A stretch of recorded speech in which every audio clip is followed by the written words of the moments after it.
praticamente 80 parlamentares já pularam para o lado da anistia. Olha a importância da manifestação, Cris. A importância da manifestação, do trabalho jornalístico que nós, a Revista Oeste, a Gazeta do Povo e vários veículos independentes vêm fazendo, mostrando as histórias dos presos políticos, a injustiça, a tortura, a crueldade.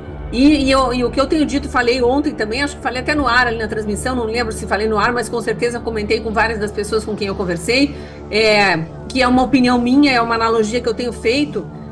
Eu acho que com esse processo da vingança de Lula, com essa perseguição, essa narrativa construída, essa farsa do golpe que nunca houve, da associação criminosa armada com batom, né, da associação criminosa armada com algodão doce, com bíblias e com bandeiras, essa tortura coletiva que foi feita, são 2.000 presos injustamente, são infiltrados, vândalos de fato que jamais foram sequer investigados, é um esclarecimento, uma falta de esclarecimento do que de fato aconteceu e uma invenção e uma insistência numa narrativa que nunca existiu, né? Então tudo isso que está sendo criado, mas especialmente esses anos de vida que não voltam mais, das pessoas que ficaram encarceradas e ainda estão, a vida do Clezão e de mais quatro que morreram tornozelados, não sabemos se por conta da tornozeleira, mas houve 2 quedas, né? Pessoas que estavam trabalhando com poda de árvores, com bicos, porque não conseguem mais trabalhar, tornozelados do 8 de janeiro, que caíram de uma certa altura e tiveram traumatismo craniano e vieram a falecer, sim, infelizmente. Então, todas essas mortes, essas vidas que não voltam, as crianças que estão sob tortura psicológica, em síndrome de pânico, em depressão, as esposas, os pais, os filhos, os amigos, né, todos os parentes, irmãos, tios, primos que estão vivendo essa dor, está criando na alma brasileira uma chaga que eu tenho para mim que vai ter assim o reflexo de um holocausto, guardadas as devidas proporções. Eu tenho para mim que daqui 200 anos, os descendentes de todos nós que estamos vivos hoje no Brasil ainda estarão sofrendo de alguma forma essa chaga que se criou.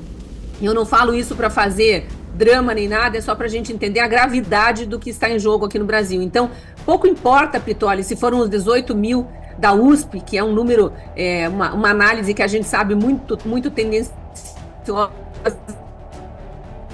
com qual intuito, ou os 400.000 da Polícia Militar, que eu pessoalmente acredito muito mais verídico, porque a Polícia Militar sabe como calcular multidões, até para poder calcular, né, o tamanho da tropa que precisa para proteger essas multidões. São 3 pessoas por metro quadrado que eles calculam, então acredito que possa ter chegado perto a 400.000, mas é o que você falou, não se calcula o universo online que acompanhou, ou o universo que acompanhou emocionalmente, espiritualmente, isso que não tinha condições nem de ficar ouvindo esses discursos, porque sofre demais a cada nova história contada.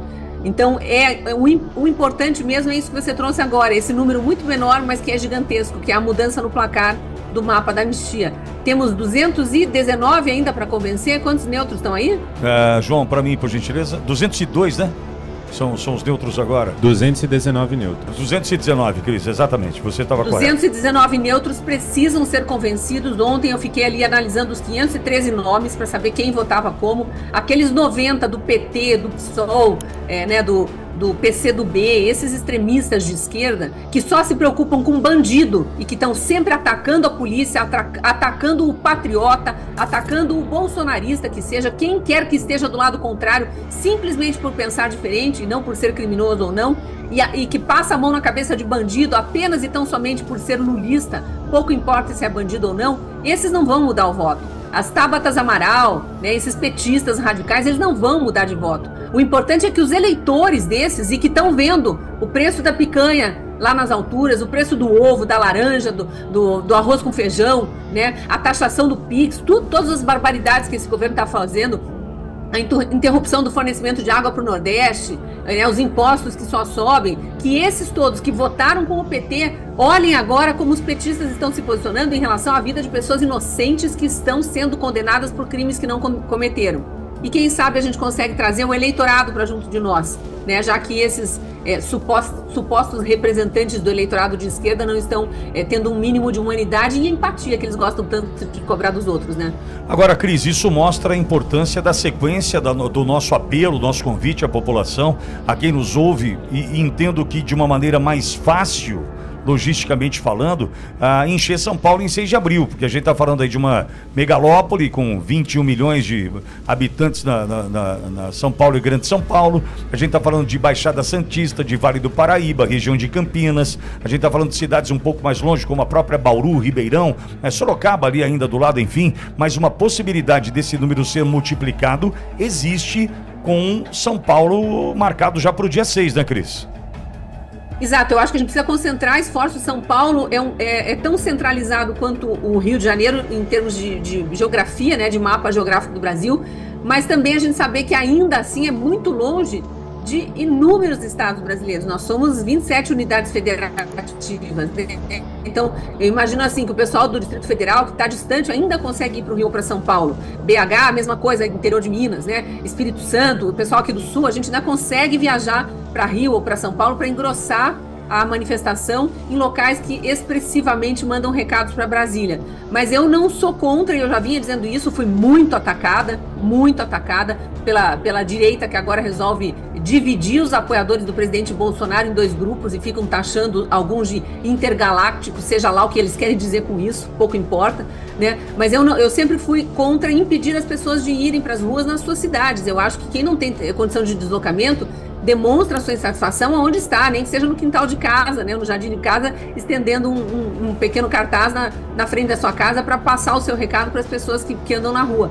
E eu queria mandar um recado muito especial para esses milhares de brasileiros que em pequenos grupos foram para as ruas ontem em outros lugares, porque não dê bola para esses extremistas de esquerda sem coração que ficam dizendo, é a passeata do meia dúzia, né, os 5 que estiveram com cartaz não sei onde.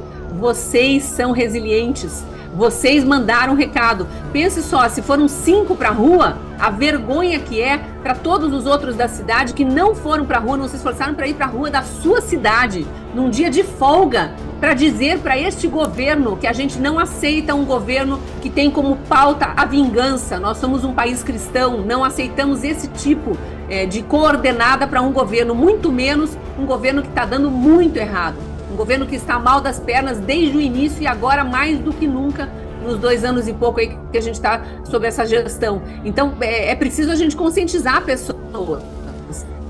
Eu não acho que foi ruim o fato de ter havido manifestações pequenas. Eu acho que foi muito bom que houve manifestações e que em 6 de abril haja mais e mais. Se precisar pautar outras datas, vamos embora, vamos fazer. Ô Cris, e só para finalizar, a questão do Supremo Tribunal Federal já ter se posicionado sobre o dia de ontem, diz que a manifestação não muda em nada, o julgamento sobre o golpe, né? Olhando para a questão envolvendo o público, que me chamou a atenção, por que o Supremo Tribunal Federal está preocupado com opinião popular, se não demanda, se não precisa de voto, se estão ali vitaliciamente, se estão ali até os 75 anos de idade, por que tão preocupados estão estes com as ruas de ontem? É a postura típica dos ditadores, né? Exalar a arrogância até o momento da queda. A queda virá, e a queda aqui nesse caso é a anistia dos presos políticos. A gente sabe que eles vão dobrar a aposta, né? A gente sabe que a anistia vai ser aprovada no Congresso. Lula, esse vingador injusto, cruel, desumano, bandido que esteve condenado, né? E que foi descondenado numa manobra ali de um amigo que está no Poder Judiciário, indicado e nomeado pelo próprio sucessor de Lula, ali no caso foi Dilma, né, que colocou Fachin no STF. Então, este ser humano que não dá bola para as injustiças, ele vai vetar. A gente sabe disso, eu acho que não dá para ter ilusão de que ele vai... Aliás, na minha opinião, um erro grave do PT, porque ele podia entrar para a história como o justiceiro que, apesar de injustiçado, como eles dizem, deu liberdade aos que tinham atentado contra ele na visão dele, né? Tô colocando aqui a narrativa dele. E não, ele prefere dobrar a aposta e continuar o projeto de vingança. Mas o Lula vai vetar, o Congresso vai derrubar, e o que provavelmente vai acontecer? Lá no STF, aparelhado por Lula e Dilma, eles vão achar uma forma de dizer que o projeto de anistia é inconstitucional. Só que agora a gente tem um mundo de olho no Brasil. Tem um documentário do Sérgio Tavares, jornalista português, também injustiçado pelos tiranos brasileiros, que está para ir ao ar, mostrando o juiz fake, né, o nome do documentário, mostrando a suprema tirania brasileira. Então, as coisas estão mudando, os ventos estão mudando, e eu tenho para mim que a gente vai ver mais arrogância aí desses ministros que se acham os reis do Brasil, mas a gente vai ver a coisa acontecendo, a evolução da sociedade indo a partir da pressão nossa, da própria sociedade nas ruas.